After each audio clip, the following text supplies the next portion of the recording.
Before we begin with the discussion, let's have some standard instructions to be followed by students and learners. Use headphone while listening to this lecture to have a clear and undisturbed listening. Please keep a notebook or paper and pen and a calculator to solve the problems alongside the process of viewing this video and also to note certain points. Students are advised to solve different problems from reference books on this subject based on this learning process because practice can make you perfect with the concept. In case of any queries, students can contact on WhatsApp mobile number given in this video.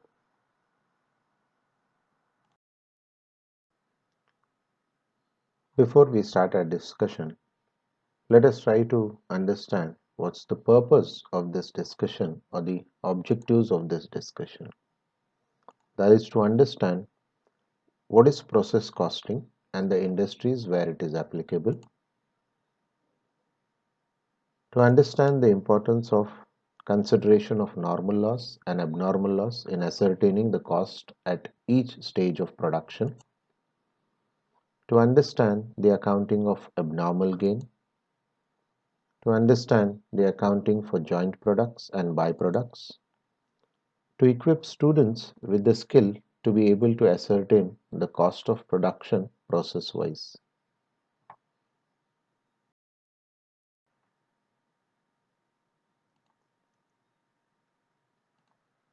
Let us now try to understand what process costing is.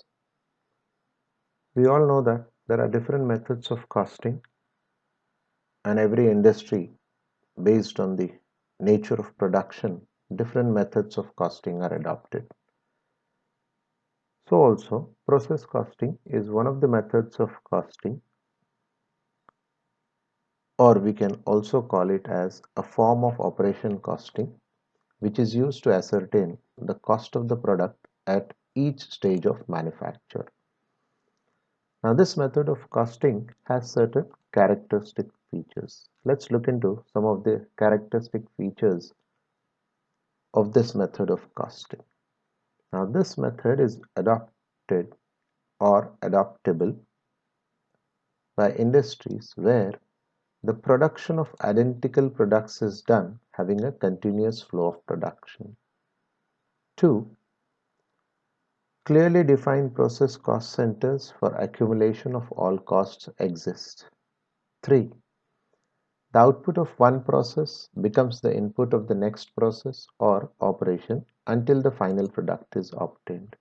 4. The accurate records of all units produced and cost incurred is recorded. 5th. Sometimes materials are transferred from one process to another process at cost or at a transfer price. Avoidable and unavoidable losses usually arise at different stages of manufacture for various reasons. That is, the normal loss and the abnormal loss, what we call. 7. Different products, with or without byproducts or joint products, are simultaneously produced at one or more stages of manufacture. And lastly, output is uniform and identical.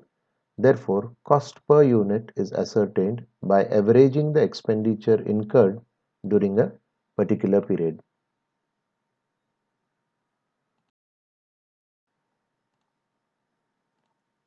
Let's look into the application of process costing. The industries in which process costing is adopted are normally the chemical manufacturing units, textile industries, soap manufacturing, paper mills, oil refining, sugar factories, biscuit and confectionaries, paint industries, and all processing units where the raw material is processed through different stages till it is turned into a final product. In all these industries, generally we find that the output is identical in nature. Now, there are some fundamental principles to be followed in process costing method. Normally, the cost of materials, wages, and overhead expenses are collected for each process or operation in a period. 2. The adequate records in respect of output and scrap of each process or operation during a period is maintained. Third, the cost per finished output of each process is obtained by dividing the normal cost of normal output by the normal output. Fourth, the finished product along with its cost is transferred from one process to the next process, just like raw materials of that process. Let's now take up an illustration to understand how the process costs are recorded under different stages of production. Let's go through the illustration over here. A product passes through three distinct processes to completion. These processes are numbered respectively 1, 2 and 3. During the week ended 15th January 2019, 500 units are produced. The following information is obtained. Direct materials in process 1 is 3500, in process 2 it is 1600 and in process 3 it's 1500. Direct labor in process 1 2500, in process 2 2000 and in process 3 2500. The overhead expenses for the period were rupees 1400 apportioned to the processes on the basis of direct labor. No work in progress or process stocks existed at the beginning or at the end of the week. Prepare process accounts. Now here, students should note that before they start with recording the costs in the process accounts, they should first read the problem very carefully to understand the variables given and then start with the preparation of the process accounts.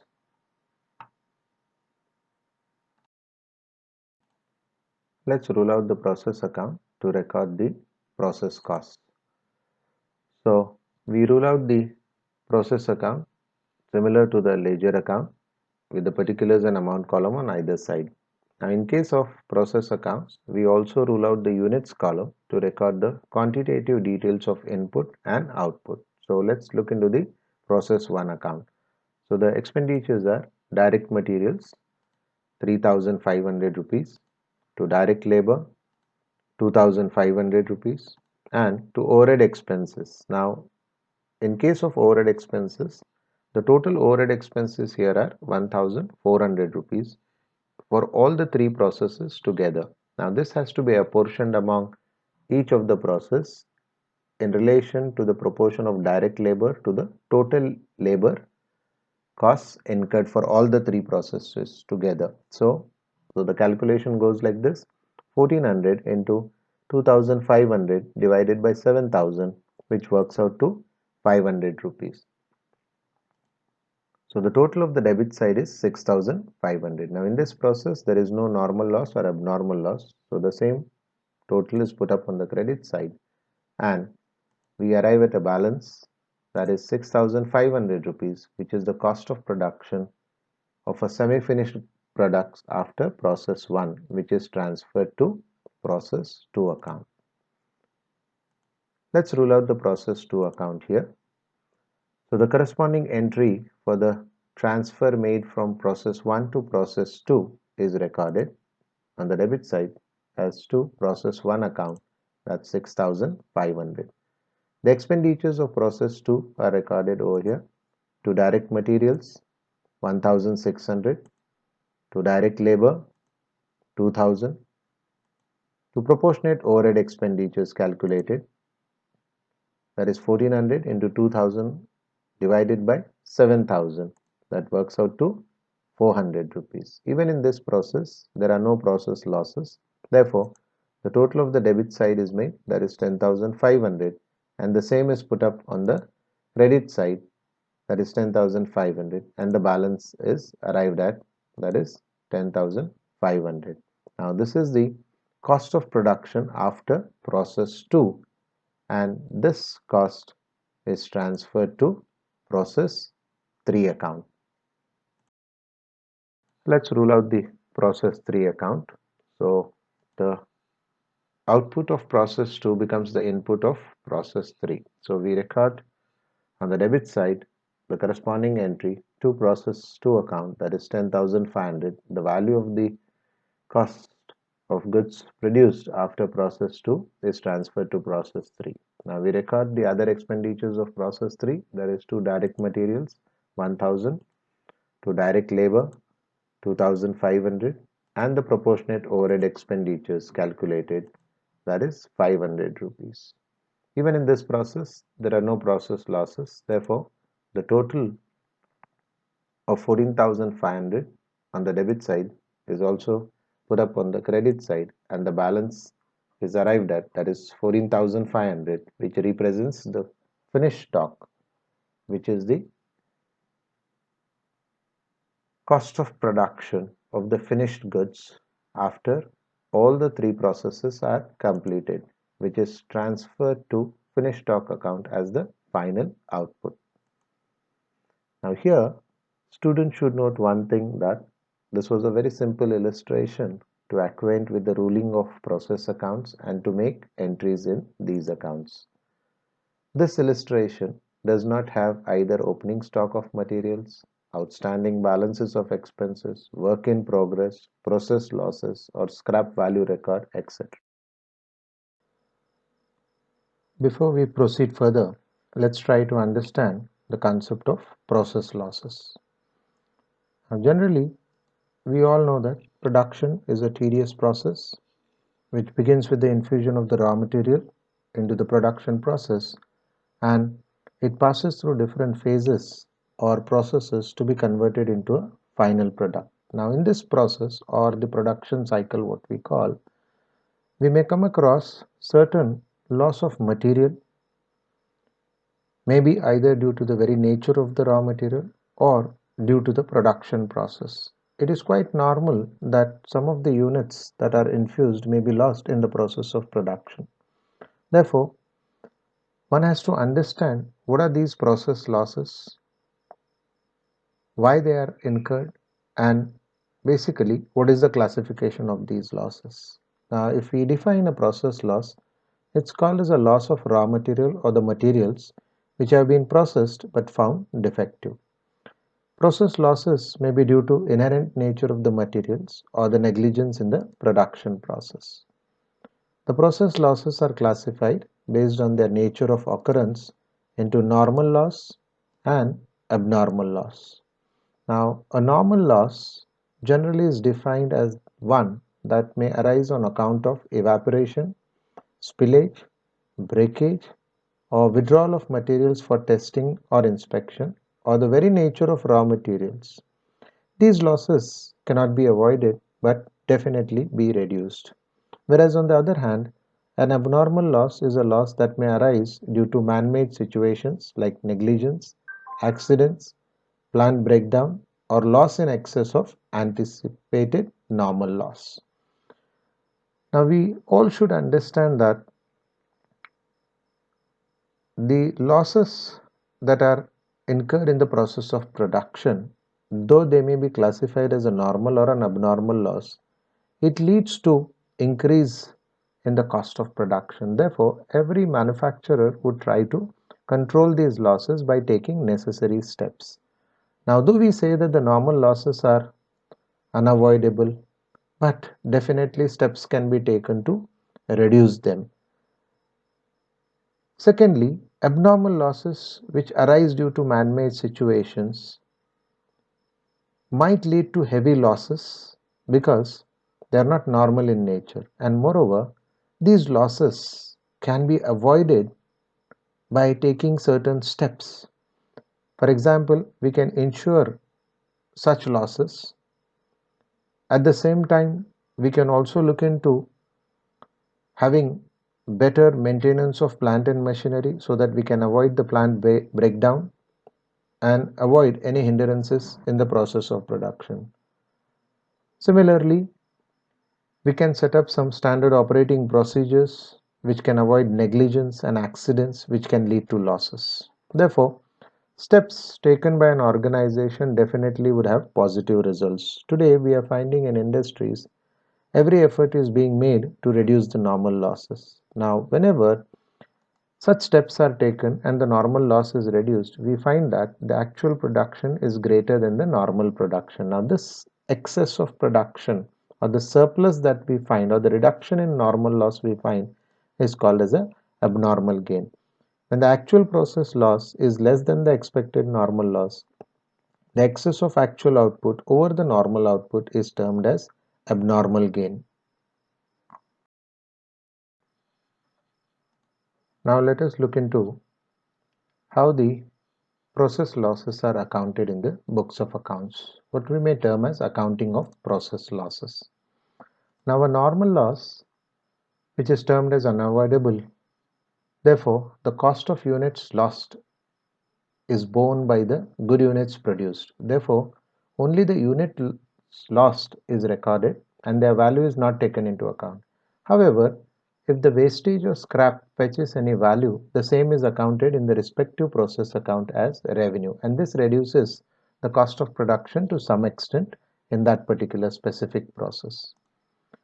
Whereas in case of abnormal loss, the losses which are caused by abnormal conditions and which are normally larger, we find that these abnormal losses are also avoidable in nature. Necessary steps should be taken to avoid them, but when they are incurred, the cost of the units lost is valued considering the processing cost and accounted in the respective process account, and it's calculated using the following equation, where the normal cost of normal output is divided by the normal output to find out the normal cost of production per unit multiplied by the abnormal loss units.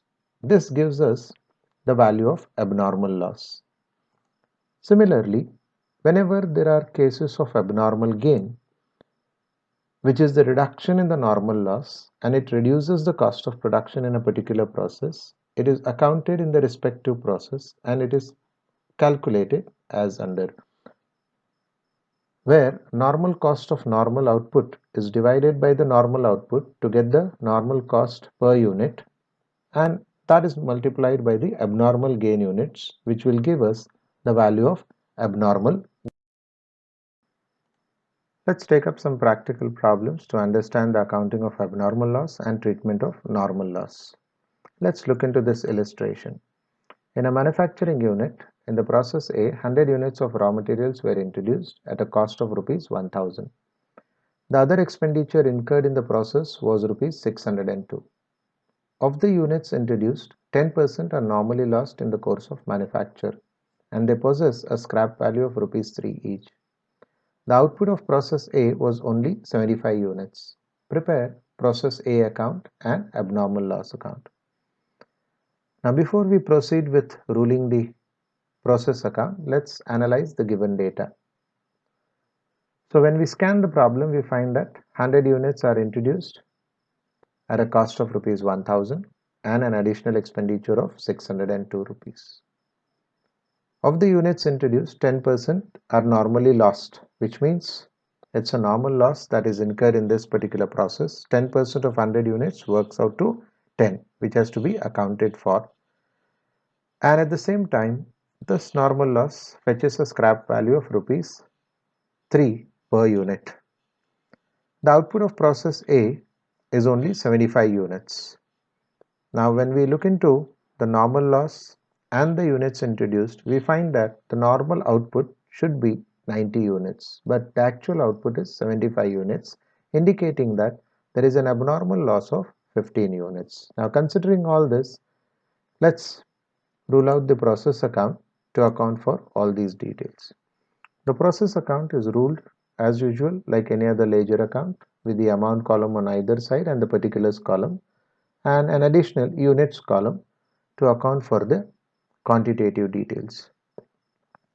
Let's account for the raw materials. So process account debit to raw materials account 100 units for an amount of 1000 rupees. We also account for the additional expenditure or other expenditure incurred, that is to other expenses, 602 rupees.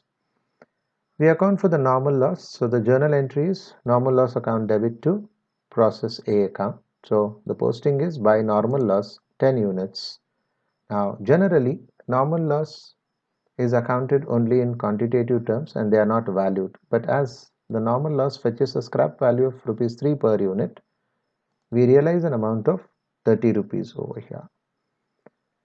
Now we balance the debit side of the process account, put up the same balance on the credit side and balance this account with the amount of output that is transferred to process B. So the entry is made with regard to the output that is transferred to process B account.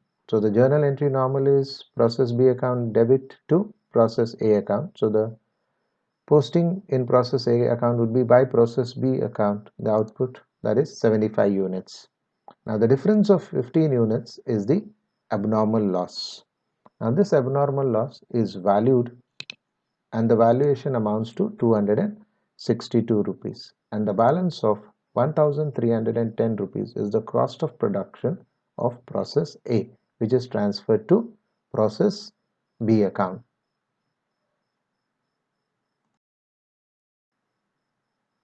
Let's look into the working note of the valuation of abnormal loss that was incurred. So the units introduced into this process A was 100 units. The normal loss of 10 units when deducted from this total gives us a normal output of 90 units.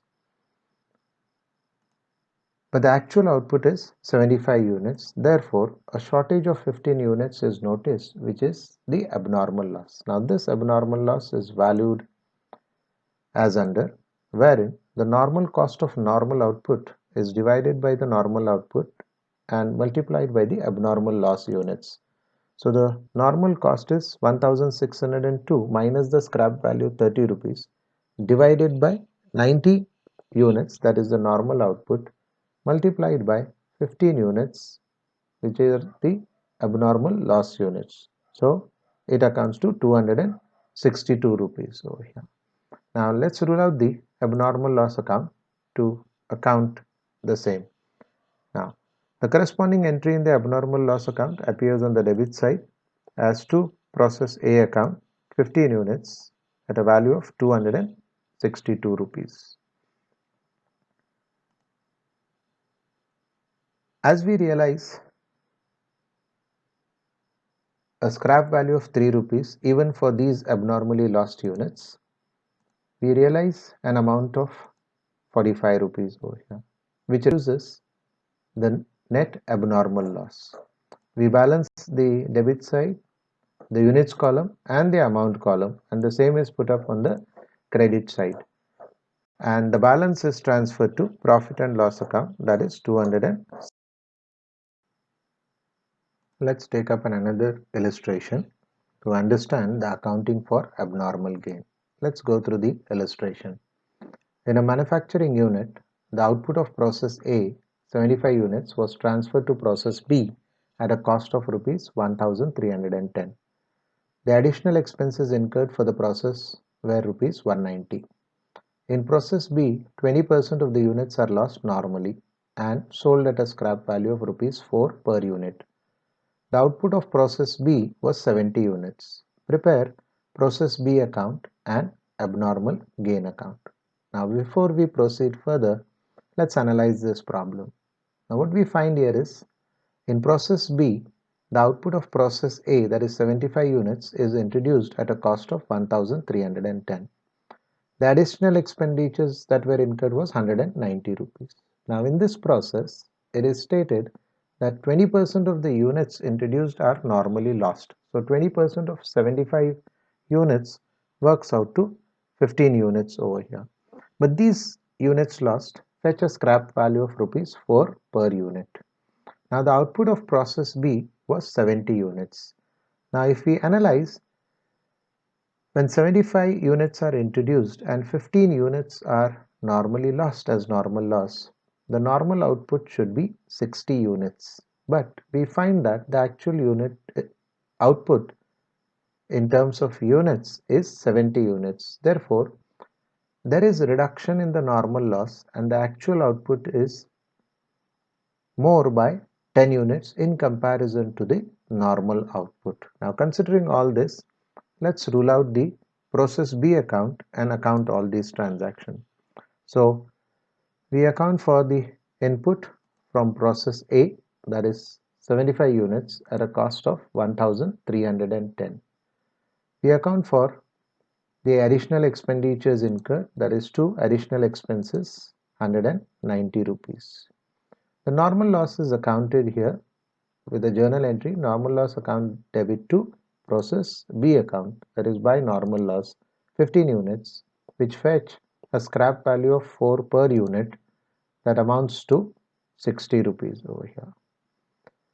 Now the output of process B is 70 units, whereby we find that there is an abnormal gain of 10 units, which when valued amounts to 240 rupees. So the same is accounted in process B account as to abnormal gain account 10 units, that is 240 rupees.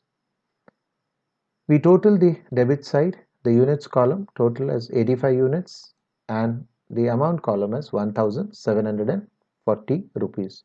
The same is put up on the credit side, the units column 85 and the amount column 1740 rupees.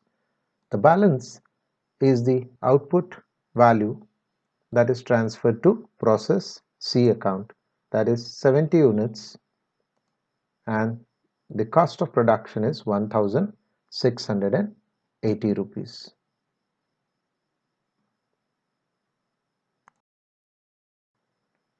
Let's look into the valuation of abnormal gain in this problem. Units introduced into process B were 75 units. The normal loss was 15 units, that is 20% of the input. When deducted, gives us a normal output of 60 units. Now the actual output of process B is 70 units, which when deducted gives us a surplus of 10 units, which is termed as abnormal gain units. So these abnormal gain units are valued as under normal cost of normal output divided by normal output into abnormal gain units.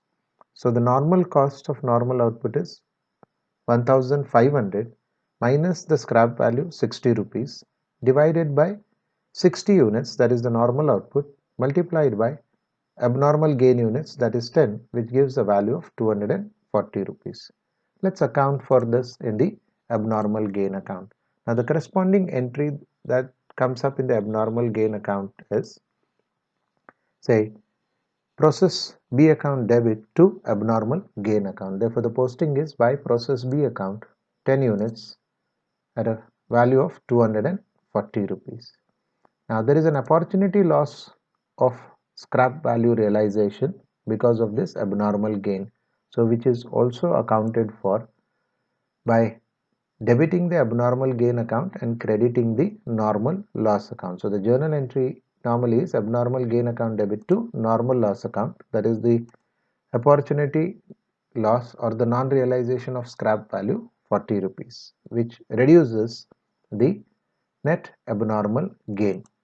So we total up the credit side, 10 units 10, amount column 240. We put up the same on the debit side in the units column 10 and the amount column 240, and the balance is transferred to profit and loss account as the net abnormal gain, that is 200 rupees. Let's look into another problem which involves accounting of opening stock of raw materials and closing stock of raw materials in the process accounts along with normal loss. Let's go through the illustration. The following information is extracted from the cost records of a factory which manufactures a commodity which passes through three processes. Prepare process cost account showing the cost of the output and cost per unit at each stage of manufacture. The operations in each separate process are completed daily, which means that there is no work in progress in any process. 2. The value at which units are to be charged to process B and process C is the cost per unit of processes A and A plus B respectively. Let's look into the particulars that are given with regard to the three processes. Direct wages rupees 640 for process A, 1200 for process B and 2925 for process C. The machine expenses incurred are for process A 360, for process B 300 and for process C 360 rupees. The factory overheads are 200 for process A, 225 for process B and 240 for process C. The value of the materials consumed or the input in process A is worth 2400. We have also been given with the quantitative details. Let's look into those. Production gross is 37,000 units. Wastage, that is the process losses, in process A it is 1000 units, in process B it is 1500 units and process C 500 units. The opening stock of raw materials in process B is 4000, in process C it is 16,500, whereas the closing stock of raw materials in process B is 1000 and process C is 5500. Now in this particular problem, the normal loss, that is the wastage, does not fetch any scrap value. Let's rule out the process A account with the necessary columns, that is the particulars, units and the amount column on either side. Let's record the infusement of raw materials in process A, that is 2 raw materials 37,000 units at a cost of 2400 rupees. 2 direct wages 640 rupees. 2 machine expenses 360 rupees. 2 factory overheads 200 rupees. There's a normal loss in this particular process, so we account for the normal loss by normal loss 1000 units.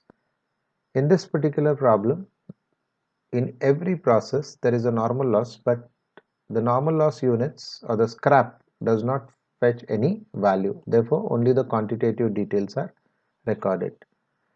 We total up the debit side units column 37,000 units and the amount column as 3,600 rupees. The same is put up on the credit side 37,000 units and 3,600 rupees, and the balance is 36,000 units with a cost of production of 3,600, which is transferred to process B account. Therefore, the journal entry that is passed is process B account debit to process A account, and the posting is by process B account 36,000 units at a cost of 3,600. Let's now rule out the process B account with the necessary columns. So the transfer entry comes up to the debit side of the process B account. But before that, the opening stock of raw materials in process B has to be accounted for, that is 4000 units at a cost of rupees 400, because the output of process A, that's 36,000 units at a cost of 3,600 rupees, gives us the cost per unit at 10 paise, which is the input for process B account. Therefore, the opening stock of raw materials is valued at 10 paise per unit. Therefore, 4000 units amounts to rupees 400. The output of process A, which is transferred to process B, is accounted for as to process A account 36,000 units at a cost of 3,600 rupees. Then the other expenses are accounted to direct wages 1,200 rupees, to machine expenses 300 rupees, to factory overhead 225 rupees. There is also a normal loss in this particular process, that is 1,500 units. No scrap value is realized, therefore only the quantitative details are recorded.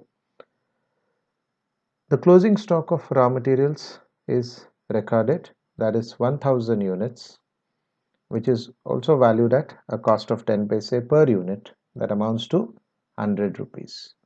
So we now total the debit side of process B account. The units column is 40,000 units and the amount column 5,725 rupees. The same is put up on the credit side, and we balance process B account to find out the cost of production of 37,500 units, which works out to 5,625 rupees, which is transferred to process C account. Let's rule out the process C account. So the opening stock of raw materials, that is 16,500 units, valued at a cost of 15 paise per unit, because the cost per unit of production of process B works out to 15 paise per unit.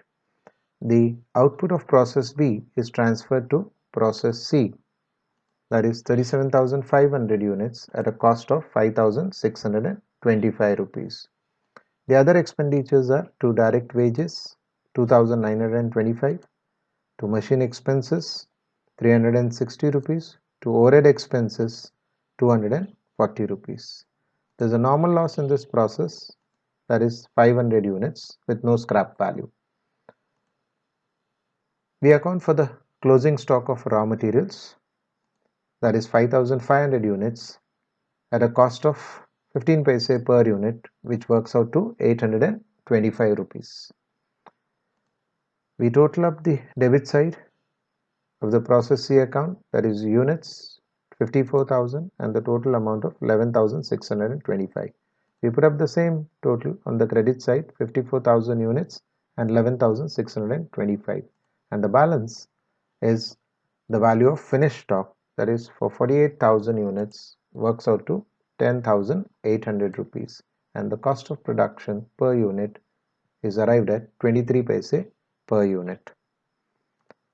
Let's look into the working notes where we have ascertained the cost per unit in each process. So in case of process A, the cost of production of 3,600 is divided by the output 36,000, which gives us the cost per unit at 10 paise per unit. Similarly, in case of process B, the total cost of 5,625 divided by the output, that is 37,500, works out to 15 paise per unit cost of production. And in case of process C, the total cost of 10,800 is divided by 48,000 units, which works out to 23 paise per unit cost of production.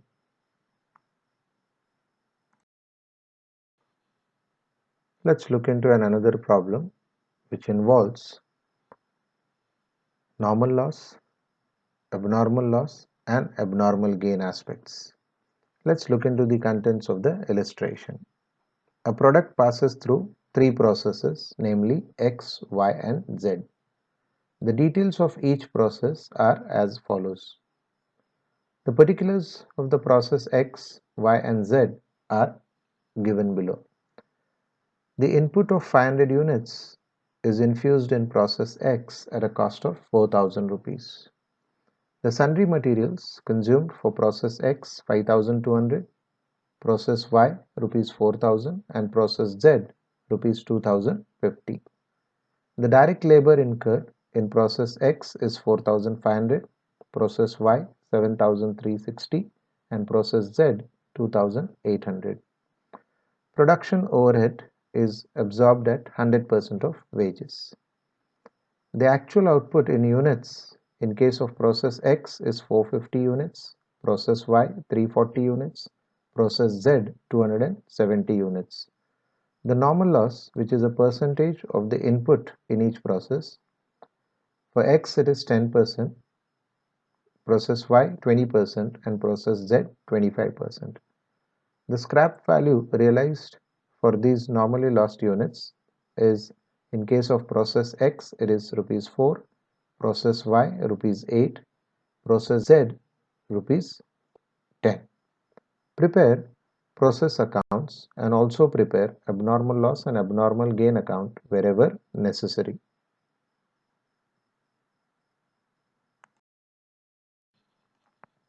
Let's rule out process X account.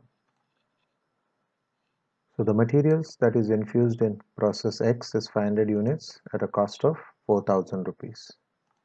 To sundry materials 5,200, to direct labor 4,500, to production overhead costs, that is 4,500.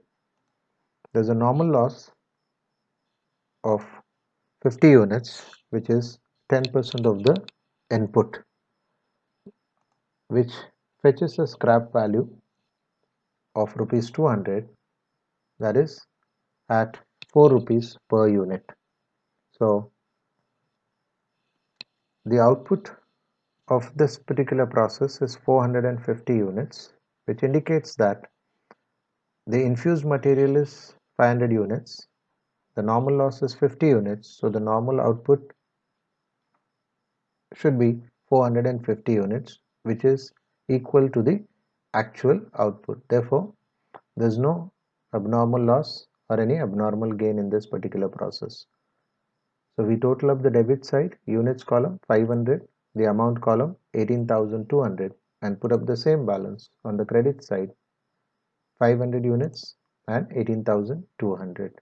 The balance is 450 units at a cost of 18,000, which is transferred to process Y account. Let's rule out the process Y account.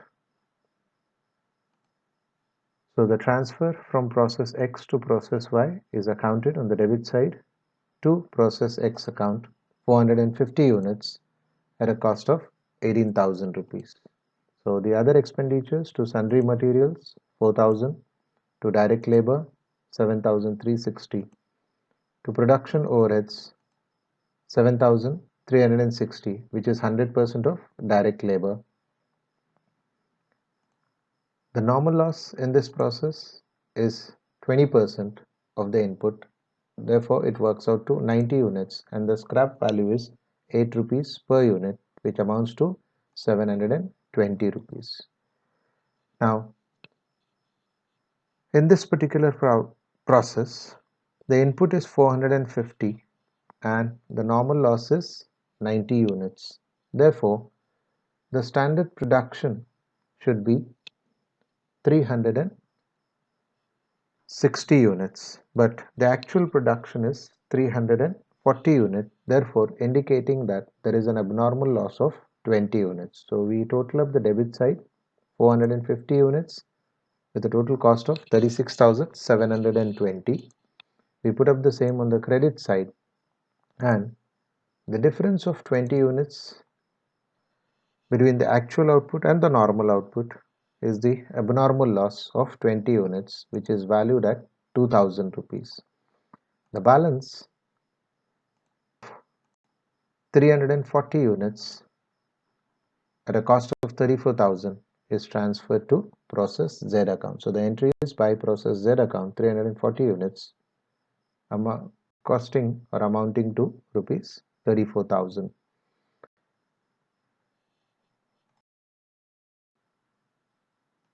Let's look into the valuation of abnormal loss. Units introduced into process 450 units. Normal loss 20% of the input, that is 90 units. Therefore, the normal output would be 360 units less the actual output 340 units, which indicates a shortage of 20 units, which is on account of abnormal loss. The value of abnormal loss is valued as under normal cost of normal output divided by normal output into abnormal loss units. That is 36,720 minus 720, that is the scrap value, divided by 360 units, that is the normal output, into 20 abnormal loss units works out to rupees 2,000. Let's rule out the abnormal loss account. Now the corresponding entry in the abnormal loss account appears on the debit side, because the journal entry is abnormal loss account debit to process Y account for 20 units, and the amount is 2,000 rupees. We realize the scrap value for these abnormally lost units, that is 20 units, at a rate of rupees 8 per unit. Therefore, we realize an amount of 160 rupees. So the journal entry is cash account debit to abnormal loss account. So the posting in abnormal loss account is buy cash for 20 units 160 rupees. We total up the debit side 20 units 2000 amount and put up the same balance on the credit side 20 units 2000 rupees, and the balance is the net abnormal loss that is transferred to profit and loss account, that is 1840 rupees.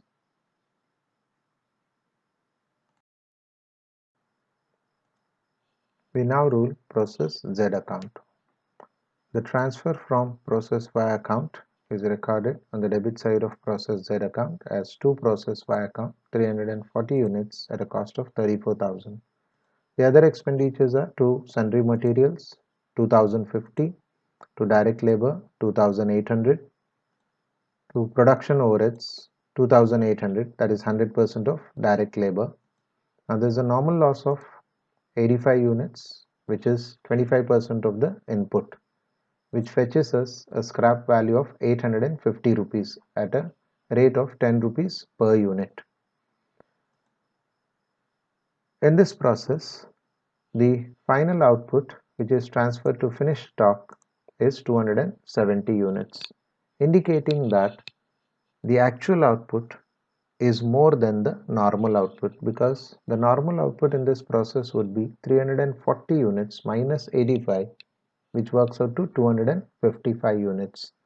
So the actual output is greater than the normal output by 15 units, indicating that there is an abnormal gain due to reduction in normal loss. So to find the abnormal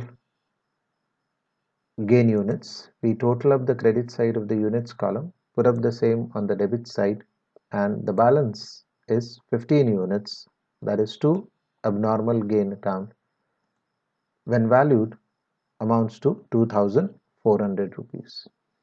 We total up the debit side of the process Z account, that is 44,050, put up the same balance on the credit side, and the balance of 43,200 indicates the cost of production of 270 units of finished goods, which are transferred to finished stock account.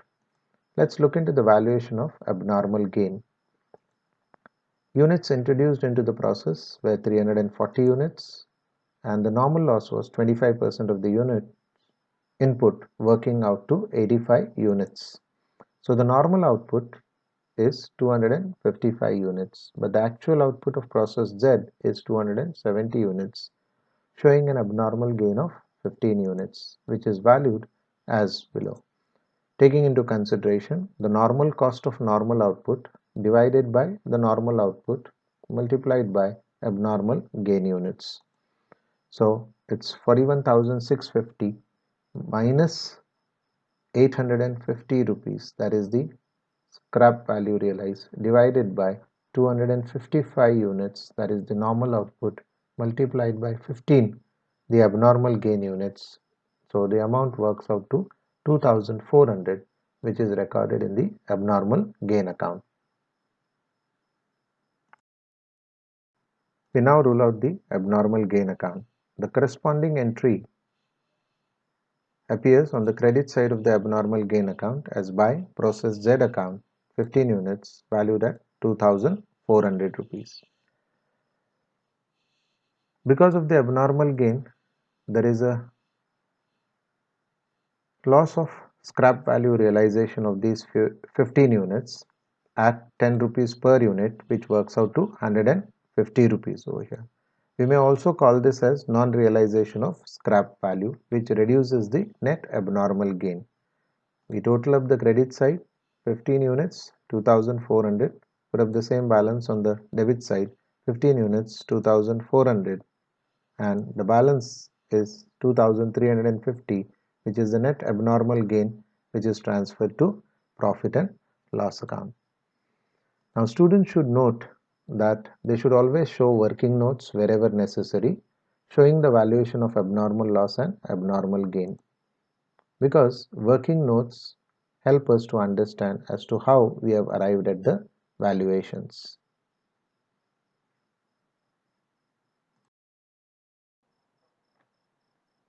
Let us now try to understand the concept of joint products and byproducts costing in process accounts. Sometimes processing of a raw material may give rise to production of two or more products in a particular process, which may be a waste or scrap, but if further processed, can fetch a commercial value. These products, produced simultaneously from the same raw material, may take the form of a joint product or a byproduct. Let us now try to understand what joint products are basically. When two or more products of equal importance are simultaneously produced from a single raw material processed, such products are regarded as joint products. Now, joint products thus represent two or more products separated in the course of same processing operation, usually requiring further processing, each product being in such proportion that no single product can be designated as a major product. For example, in the oil refineries, gasoline, fuel oil, lubricants, tar, kerosene, and many more are all produced from the same raw material, that is, crude petroleum. Thus, all these products are called as joint products.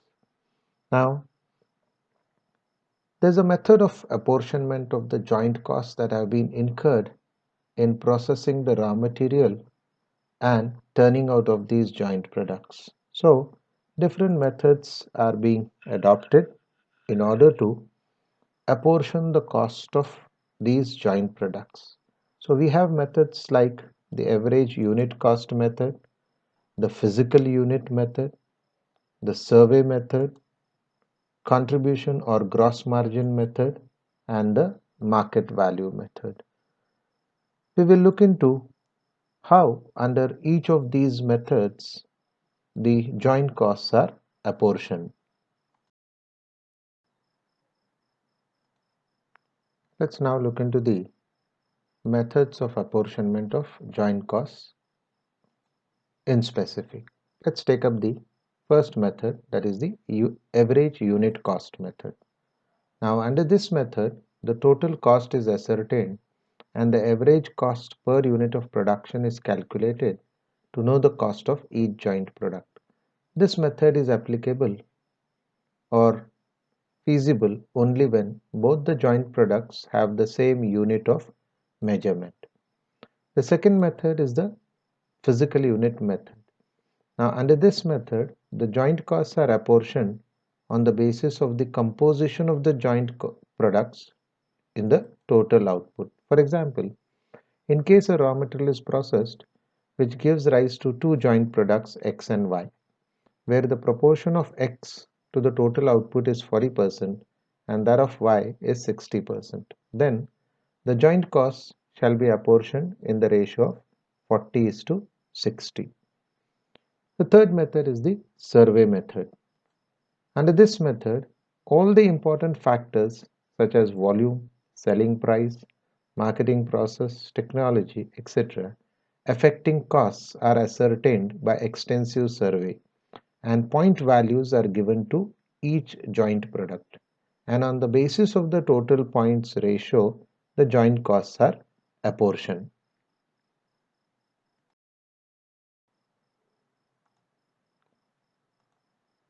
The fourth method is the contribution or gross margin method.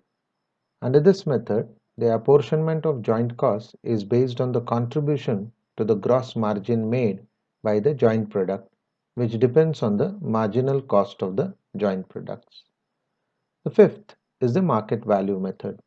Under this method, the joint costs are apportioned on the basis of relative value of the joint products. Here, different methods are adopted, like market value at separation point method. Now, the market value of the joint product at the separation point is ascertained and the total cost is apportioned in the ratio of these values. Or there's another method that is adopted under market value method, that is market value after further processing method. In this method, the selling price of the joint product is ascertained from which the further processing costs after separation point are deducted to calculate the ratio in which joint costs can be apportioned. The third is the net realizable value or reverse cost method. Under this method, from the selling prices of the finished products are deducted estimated net profit, selling and distribution costs, and further cost of processing after separation point. A ratio of the balance amount is established to apportion the joint costs among the joint products. All these methods may be adopted in order to apportion the joint costs. A better understanding of these methods is possible when we take up some illustration.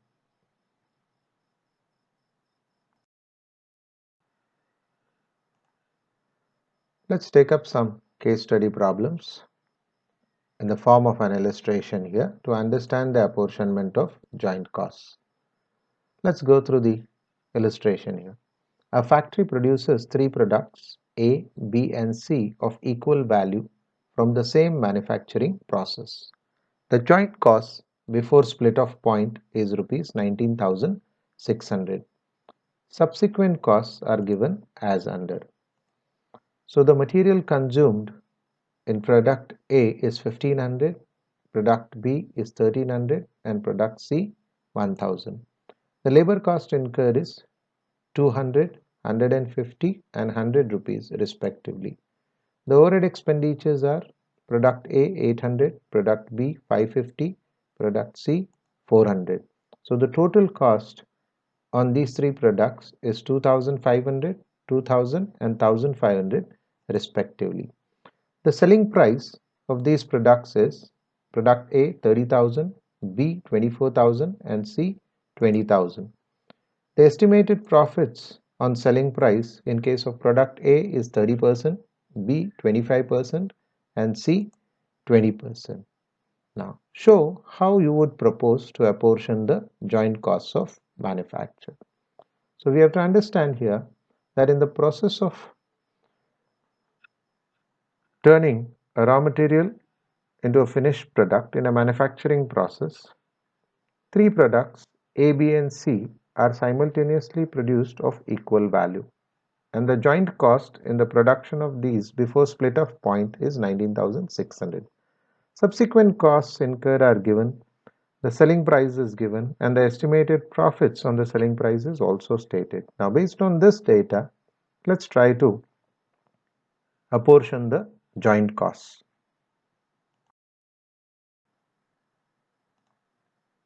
Let's now prepare the statement showing the apportionment of joint costs. Let's rule out the statement with the particulars column, product A, product B and product C column respectively and a total column.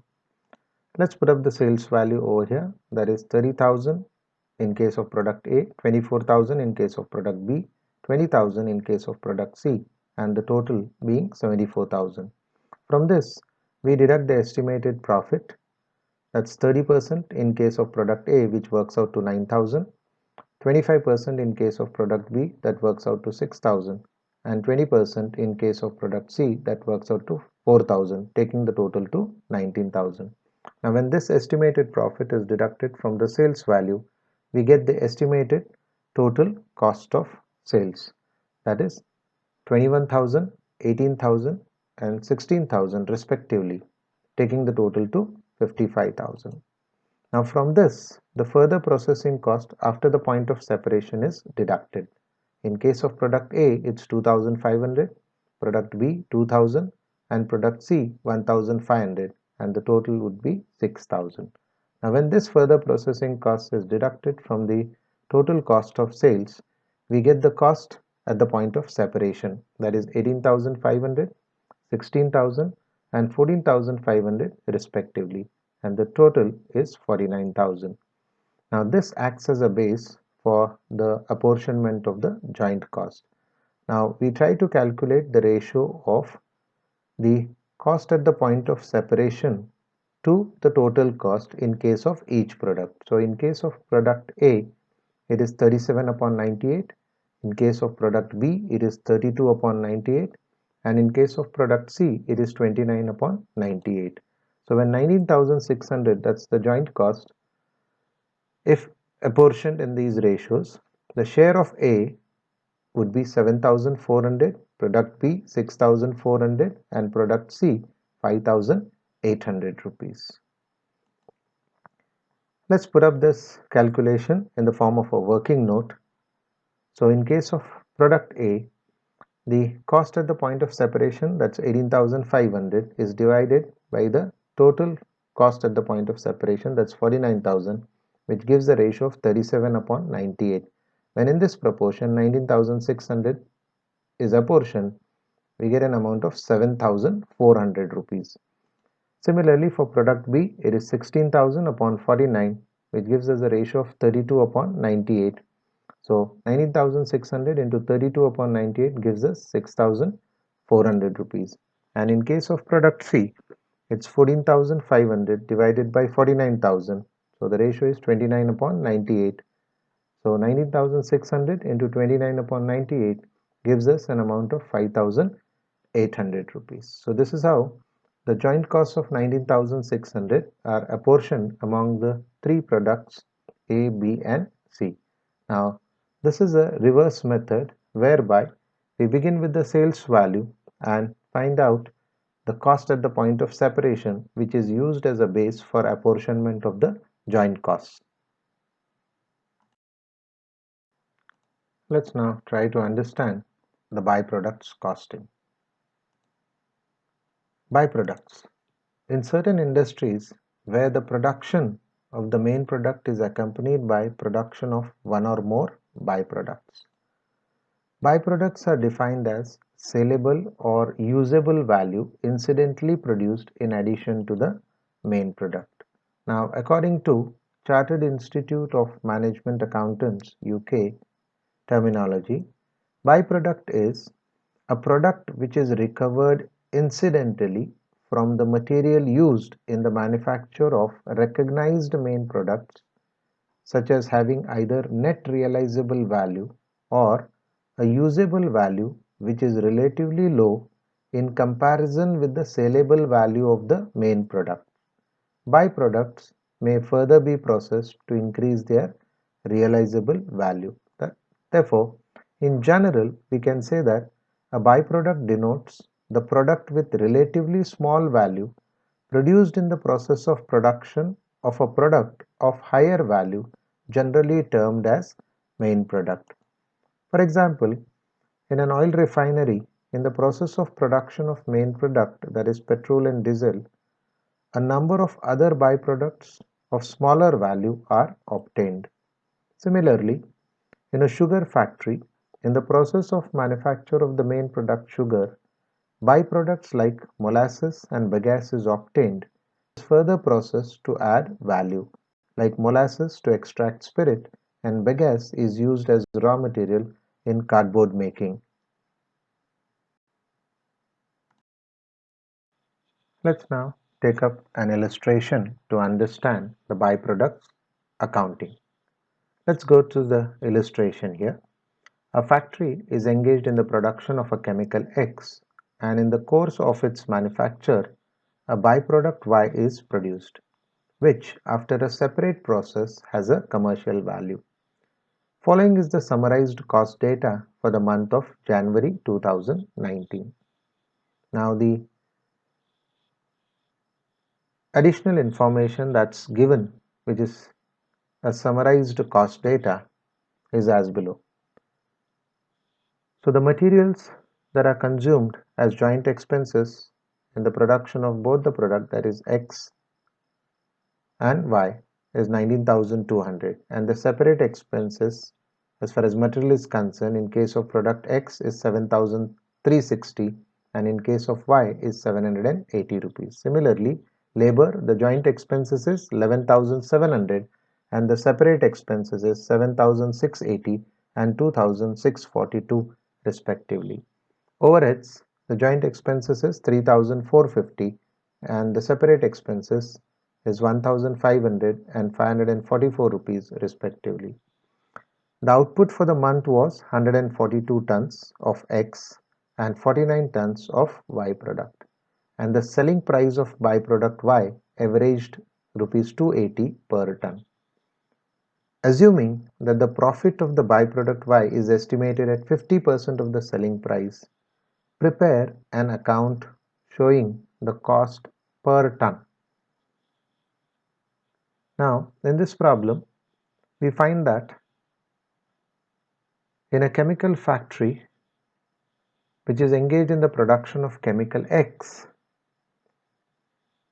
comes out with the manufacture of a byproduct in the process of production. So, the cost data reveals that there are certain joint expenses as well as certain separate expenses incurred on the byproduct to make it commercially valuable. The output is also given, whereby the output of product Y, that is the byproduct, is 49 tons, and it is sold at an average price of rupees 280 per ton, and the estimated profit that could be earned on the sale of this byproduct is 50% on selling price. So we have been asked to prepare an account showing the cost per ton of the byproduct.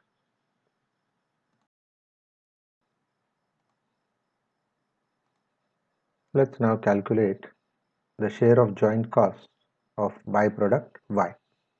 So the sales value is 49 tons into 280 rupees works out to 13,720 rupees.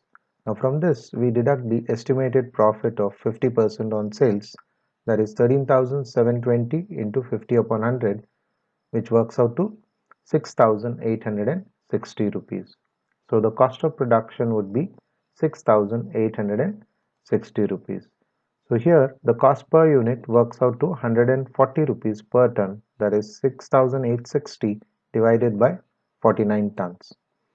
From this we deduct the separate costs incurred on this byproduct, that is material 780 rupees, labor 2,642 rupees, overheads 544 rupees. So the total is 3,966 rupees, which is the separate cost incurred on the byproduct Y. Now when this cost is deducted from the total cost of production, that is 6,860, we get the share of joint costs of byproduct Y, that is 2,894 rupees. Students should note that the accounting of the joint costs incurred on the production of a byproduct reduces the cost of production of the main product. Let's now prepare the X chemical account, that is the main product account. So we rule out the ledger account with the particulars and amount column on the either side. Now here in the production of X chemical, there are both joint expenses and separate expenses. So we account for the same two materials, joint expenses, that is 19,200, and separate expenses, that is 7,360 rupees. So the total material expenditure is 26,560 rupees. To labor, joint expenses 11,700, separate expenses 7,680 rupees. So the total labor cost is 19,380 rupees. 2. Overhead expenses, joint 3,450, and separate expenses is 1,500. So the total is 4,950 in the amount column. We account for the joint cost expenses of Y chemical, that is 2,894, as shown in the previous working. So the total of the debit side, 50,890 rupees, is shown on the credit side also 50,890, and we balance this account, and the balance amount is 47,996, indicating the cost of production of X chemical, that is rupees 338 per ton, which is calculated as 47,996 divided by 142 tons output of X chemical. Let's rule out the Y chemical account, that is the byproduct account. Now the corresponding entry of the joint cost or the share of joint cost of Y chemical is recorded on the debit side because the journal entry is Y chemical account debit to X chemical account. So in the Y chemical account, the posting is to X chemical, the joint cost, that is 2,894 rupees. The other expenditures incurred in the production of Y chemical, that is to materials 780 rupees, to labor 2,642 rupees, to overheads 544 rupees. So the total 6,860 rupees, which is shown on the credit side. So the balance is 6,860 rupees, which is the cost of production of Y chemical. So the cost per unit of Y chemical is 140 rupees and the output is 49 tons. So that takes the cost of production to 6,800. Students and learners should note that it is very difficult to make a distinction between joint product, main product and byproduct.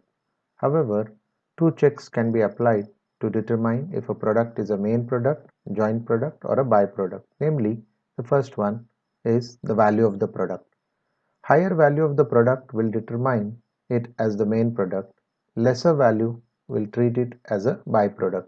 If both the products are of similar value, then they may be treated as joint products. The second check is the manufacturing objective. If the objective of the company is to produce product A, and if product B and C are produced simultaneously, then product A will be treated as main product and the product B and C shall be treated as byproduct irrespective of their values. I hope that this discussion has helped you to understand the topic of process costing. You are advised to solve other illustrations, problems or case studies based on the discussion to be more perfect. Thank you.